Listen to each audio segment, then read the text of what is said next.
Guys, before we start this Q&A, I wanted to apologize actually for not making my Friday deadline. I said that I wanted to do 2 Q&As a week, and I said Friday would be the second Q&A, and sadly I did not make that deadline because I had the worst cold in the world, and it pretty much threw a monkey wrench into the whole plan, and I absolutely apologize for not being able to make that deadline. And then also, for the second Q&A, don't worry about titles or anything, it's not going to be just like a multiplayer Q&A and stuff, because I think that ultimately just confuses people. It's too many things to keep track of, so we're just going to do 2 regular Q&As, but what I will try to do is I'll try to answer more diverse questions on every Friday Q&A, so don't worry, just ask your questions in the comment section below, and I'll pick which ones go on the Friday Q&A. So guys, the people who are joining, the rules are very simple. All you have to do is ask your Halo related questions or personal questions for me in the comment section below, and they may show up on next week's show. So we're going to kick this one off with a question from Mr. Beef, who says, multiplayer Q&A. One thing I want for Halo 6 is a playlist for the older players. Plenty of players want the old Halo multiplayer lists without modern game mechanics like boost, clamber, sprint, etc. and want something to bring back the good old days. The only problem would be that the newer maps are made to accommodate sprint and can't really work well with the older mechanics. A good way to fix this is to allow forgers to make these maps through the Forge. 343 could allow everyone to make their own maps through Forge environments, send it in, and after a testing process, if 343 wants it, someone's map could be in the official map rotation. Some good reasons why this is good. 1, community involvement. People want to feel like they've accomplished something. Having their maps in the game would bring morale back to the Forge community, where it was mostly lost. Number 2, the community would think that 343 actually cares about the community, where games like Call of Duty don't really listen to their community until it's too late. Number 3, development of 343 development. With this tool, 343 would need less time to make the maps and more time on improving the mechanics and campaign, where Halo 5's campaign failed. Number 4, Warzone. What forger does not want to make a Warzone map? Enough of what I want. What do you think? And do you have any suggestions for this? See you later. So for your first thing, buddy, Mr. Beef, I actually wanted to say 343 is implementing community-made maps. All the big team battle maps are actually made by community members. Every single one of them. Not a single big team battle map in the official rotation was actually made by 343 employees. Most were made, well, all of them were made by the community and some of the cartographers.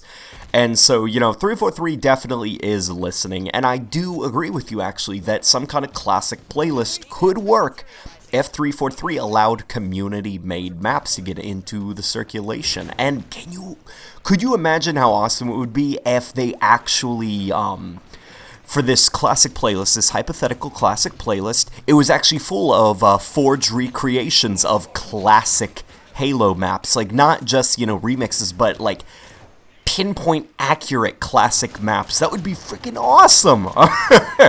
And then I think that the community, it definitely would help if 343 was more public about, yeah, we're using your maps and stuff, because a common misconception that people have is that 343 is making the big team battle maps in Forge, and it's not 343 that's making them, it's the community that's making them. So maybe being a little bit more public about how they're including community-made maps into the map rotations could help. And so we're going to go on with your third point. I definitely do agree with you. Letting the community kind of run certain playlists would actually allow 343 to put resources towards other projects that need their attention. Because 343, okay, I know a few things from behind the scenes, and from what I can gather, management is pretty rough at 343. The management isn't exactly great. They'll say one thing and then they'll say, oh, drop everything you're doing, we're going to do something else. So it's very kind of disorganized, and really I think the less things the management focuses on right now, the better. If they can have a more singular vision, let the community dictate some of these playlists. And then for your final thing, what forger does not want to make a Warzone map? Well, forging on Warzone sadly is a lot harder than it sounds. It is so much more difficult than it seems. I mean, I actually had someone kind of explain to me how Warzone was designed and stuff, and some of the things that went into the way it's programmed, and I can say, now knowing this knowledge, definitely I understand why Forge in Warzone is not possible as of right now. It could be possible in the future if the engine got a heavy upgrade, and I mean heavy. This needs to be an extensive upgrade, so I don't know, hoping, here's to hoping Halo 6 gets a massive upgrade to its engine. And so I hope that those answer your questions, man. We're going to move on to Kurt, who says, "Hey, I am new to your channel and I really enjoy your videos because they are made by a real Halo fan." Well, thank you. Q&A. According to you, what Halo game has the best sound effects? I mean things like plasma or bullets passing and wisping through the air, ghosts panning over the ground, grenades and guns while recharging or firing, echoes, explosions. I am obsessed with that, especially the energy sword hitting an enemy. And personally, I think 3 and 4 had the best sound effects. Thank you for responding and sorry for possible English mistakes. Dude, don't worry about that, don't... Anybody who feels maybe self-conscious, if maybe your English isn't the best, or if your thing is riddled with typos, don't even worry about that. I get it, it's not your fault and stuff, Sadly, using phones is pretty difficult, and hey, if English isn't your first language, that's hardly your fault.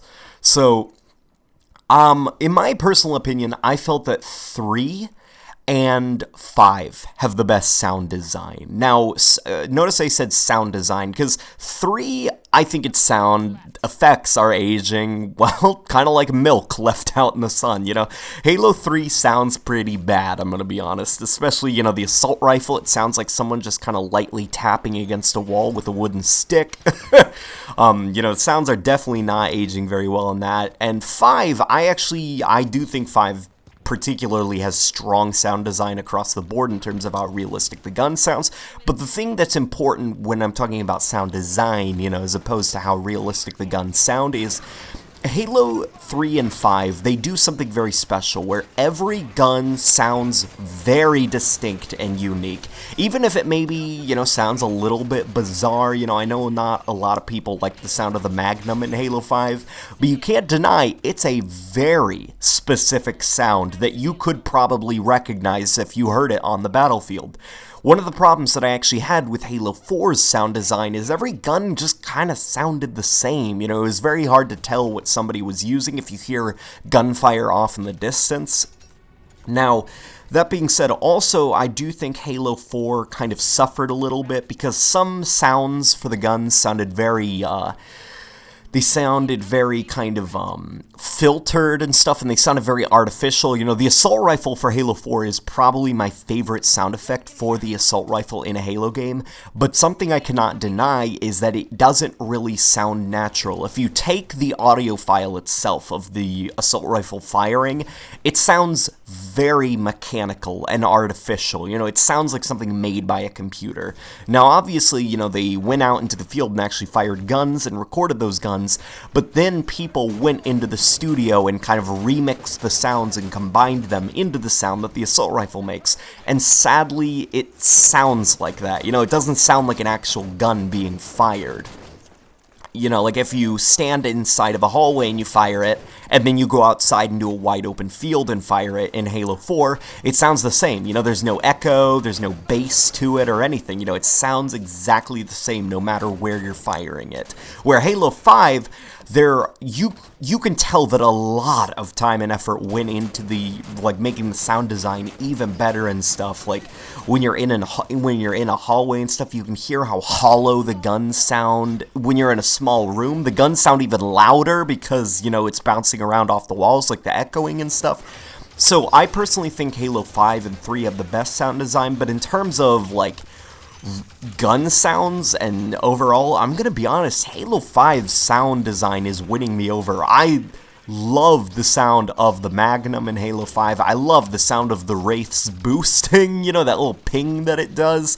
I like the sound of the Banshee's cannon when it launches. I can hear one from across the map and I go, oh crud, someone has a Banshee. Is it friendly or enemy? So overall, I think 3 and 5, in my personal opinion, are the best.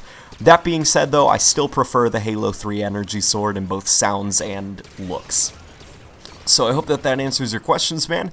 We're going to move on to Matt Salamone?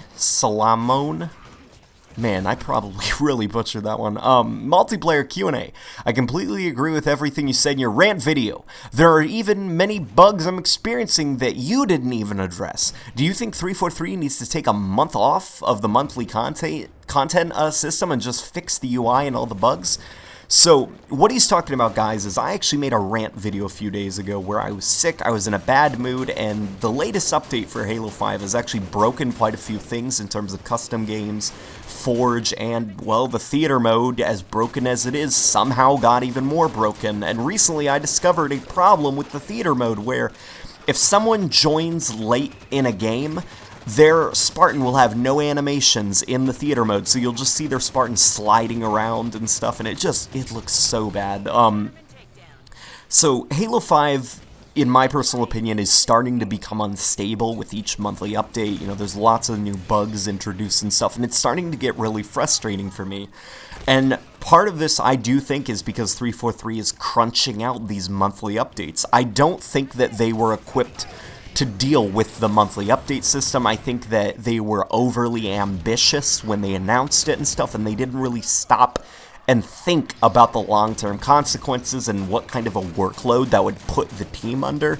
And sadly, that seems to be a little bit of a trend I'm noticing with 343's management. They are making decisions on the fly and not really thinking about the long-term consequences. So I definitely do think at least once the monthly update, because I do think we need this monthly update system right now because we need the rest of the stuff on the disc, you know. I mean, we still don't have Infection. I know it's coming out next month and stuff, but seriously, we should not have had to wait 6 months for Infection post-launch.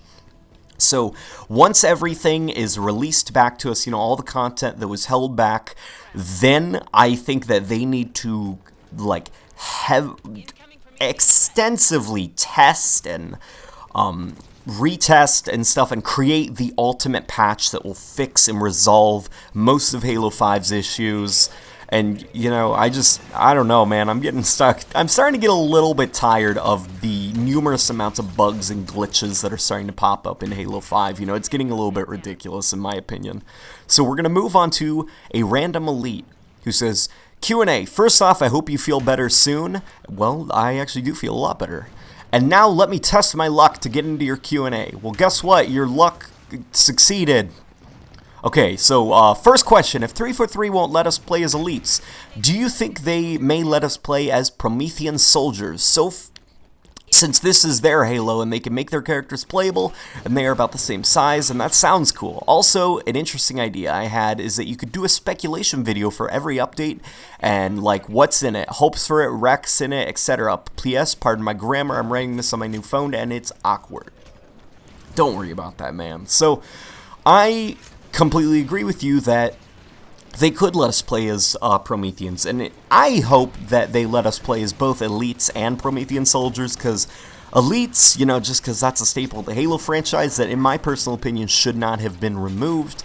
And then the Promethean soldiers, because they just look cool, you know, they look so freaking cool. And what's great is they're about the same size as a Spartan, and the hitbox, I could see it working on a Promethean soldier. You know, they could even design specific armors for the Promethean soldiers in the multiplayer that you could put on your Spartan.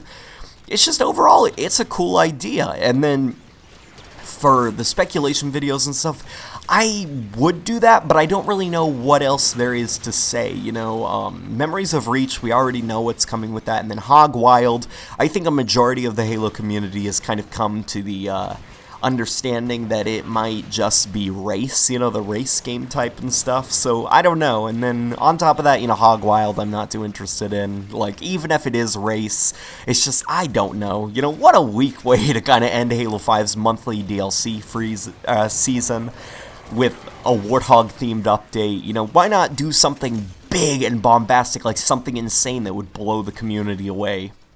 I don't know, maybe Hogwild will do that. So we're going to move on to a question from N7 Trooper, who says, Q&A. After successfully telling a pretty emotional story with Chief's dynamic from a machine soldier to realizing that he's just a human in Halo 4, do you think Halo 6 will or should continue to pursue Chief's inner struggle, especially since Brian Reed messed it up? Hashtag remove the weed, out with Reed. So I agree with you. Definitely Brian Reed needs to go as a head writer. He doesn't get the emotion and, the powerful storytelling. And one of the biggest disappointments for me with Halo 5's story is how lots of stuff was set up in Halo 4. Lots of little plot points were set up that have pretty much been completely dropped or resolved very clumsily within the first act of Halo 5. The way Julian Dama was just kind of clumsily killed off, the way Halsey was just returned back to the Infinity. Like, no, Spartan Ops never happened, it's okay, it's alright, everything's fine. It's sad because Halo 4, in my personal opinion, is probably the best story in the series in terms of the characters and stuff. It really made the characters feel real. They felt and acted real.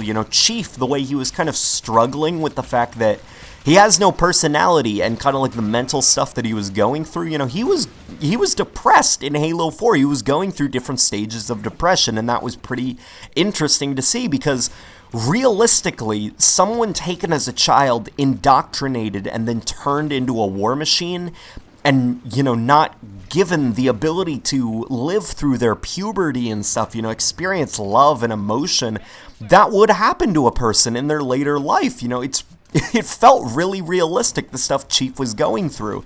And sadly, with Halo 5, Brian Reed just threw character development out the door in favor of, this big overarching story, which ultimately didn't even conclude, so none of it was, I don't know, man. I hope that with Halo 6, they sit down and they realize that they were setting something beautiful up with Halo 4 in terms of the characters, and I hope that they continue it.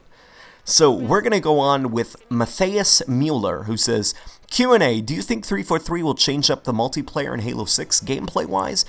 Or do you think it will be pretty much the same? Or will they add new stuff, such as new Spartan abilities? Obviously more stuff like maps, guns, and stuff. After people being disappointed with Halo 4's multiplayer and they had to restart, and they have the gameplay down now, but how do you think that they will build forward with the gameplay and any ideas? Thanks, and you're awesome. Well, thank you, Matthias Mueller. So, I think that with Halo 6, I think it will play pretty much the same. I think that a few Spartan abilities will either be tuned down or flat out removed. What I'm personally hoping for is that Clamber Spartan Charge, and Ground Pound are removed. Clamber, maybe, I don't know, you could keep it, but what I would say is put more of an emphasis on crouch jumping, maybe. Like, just make Clamber an animation for crouch jumping, because I'm a big fan of crouch jumping. I think it's a very skillful thing to do once you really master it and stuff. And it's kind of sad to see Clamber overtake crouch jumping, and actually Clamber is more effective than crouch jumping at this point. So I do think that there are a few Spartan abilities that do need to kind of take a back seat and stuff or get flat out removed. The thruster, I'm actually a big fan of. I do like the thruster. You can chain it together with sprint jumping, and sliding and stuff, and you could actually do some pretty interesting things, some pretty cool skill jumps to get your way across the map utilizing all that stuff. And on top of that, I do think it's nice because the gameplay is a lot faster now, so thruster packs give you more of a reaction time. If someone just sprints into a room with an energy sword, you can boost back to get yourself a little bit of time to gun the person down. I don't know. I think that it will play pretty much the same, but I do think that a few things will be tuned down. And then also, this is just a personal opinion and stuff. If the smart scoping does return, I think that a lot of the guns need to be sped up. The animation for it does need to be sped up, because I do think that a few guns with the smart scoping are a little bit on the slow side, the animation of bringing it up to your eye line. I think of the battle rifle. It feels very sluggish using the battle rifle when I'm trying to scope in the heat of the arena, which is very fast-paced. So I hope that those answer your questions, man. And we're going to move on to Harry Bedford, who says, Q&A. What do you think of the Halo 4 to 5 Pelicans? I personally think they look awful. They have stupid little bubble windows at the front, like Homer Simpson's designed car episodes. How do you feel of the Halo 5 art style? I really like Swords of St. Helios and Enemy Lines. They look pretty. Skybox could be a bit better. Yeah, I agree. Seeing a Halo ring in the legendary ending, what do you think of mixing old and new maps? Take the 2 levels mentioned above and place them in Halo CE, 343 Guilty Spark styled locations. You could have a fully vertical map of cool alien temples covered in overgrowth and green glowing swamp lights. At the ground, there could be water and lily pads. Higher up, the sniper jackals could hide in the swampy canopy, or in a snowy location, temples buried in snow. It causes, because of small avalanches and stuff, icicles hang off the structures, etc. What do you think? I would love to see that in a campaign for Halo 6. Brings back the nostalgia. Loving your channel, by the way. So to answer your first question about the Halo 4 and 5 Pelicans, to be honest, I never realized that people hate the Halo 4 and 5 Pelicans. The Pelican, for me, has always been interchangeable in its design. Like, for me, the Pelican is not an icon. I mean, the general shape of it is an iconic look for me. It is very identifiable, but the little details has never been very like, oh man, they changed, the color of that one wing on the Pelican. It's never been very... It's never stuck for me, so when they changed it in Halo 4, I was just like, the Pelican looks different. Like, that was pretty much it, I never got mad or anything. I never thought it looked better or worse. I was just like, it's a new look for the Pelican. But I guess I can understand why some people won't like it. Personally, for me, I'm not bothered by the redesign of the Pelican. I don't know, it's just a Pelican. It's kind of like the Warthog. It still looks like a Warthog, it may have a gas tank on the back, but it's still a Warthog. So I don't know, how do you guys feel about some of these redesigns? And then how do I feel about the Halo 5 art style? I am very mixed with the Halo 5 art style. During the beta, Halo 5 looked gorgeous. It looked so beautiful. The lighting, the texture work, everything was really well designed in the Halo 5 beta, and sadly for the final game there were lots of graphical downgrades, and overall there seemed to have been an art style change between the beta and the final product. Spartan armors look a lot grittier and stuff, but at the same time, the shading on them isn't as good. Maps have been kind of redesigned in terms of their art style, and overall, the final game does not look close to being as good as the beta looked. So Halo 5's art style is disappointing, I would say. In a few areas, I actually think Halo 4 was much better in terms of its art style. It looked a lot more realistic in a few areas and stuff. Halo 5 does nail a few things, like the St. Helios missions I do think look absolutely incredible. But for the most part, I think of Genesis, where Genesis, it's got that weird green tint on your screen that makes everything look very green and slimy, especially I think of when you kill a Promethean during a Genesis mission, the way even like that orange glow whenever you kill them, it's just like this dull green color, because of the green tint they have on your screen. Like, overall, the Halo 5 art style I do feel has a few hits and a lot of misses. That's just my opinion. And I actually do completely agree with you that we could see some kind of more classic Halo scenery and stuff. Halo has always been very much... the 3 locations that come to mind for me is jungle, swamp, and finally snow. Those are usually locations that I associate with Halo environments and stuff. Halo has never really been about just... I think of, like, the Meridian missions, how dull and boring they were, it was just, like, gray, industrial, no, that's not interesting, take me to exotic worlds and stuff, take me to beautiful scenery and all sorts of stuff, I don't want to be in, like, this super boring Meridian outpost, and I understand, that Meridian, that was the point of it, but if that's the point, why should we go to Meridian, it's kind of dull to look at, but that's just my personal opinion. So guys, that's the end of this Q&A. I know we're going a little bit over time. I like to try to keep these under 20 minutes. I'm actually recording this shortly after I woke up, so I'm a little bit rambly right now, a little bit tired and stuff, but ask your questions down below, guys. I'd love to answer them, and I will see you guys on the next video.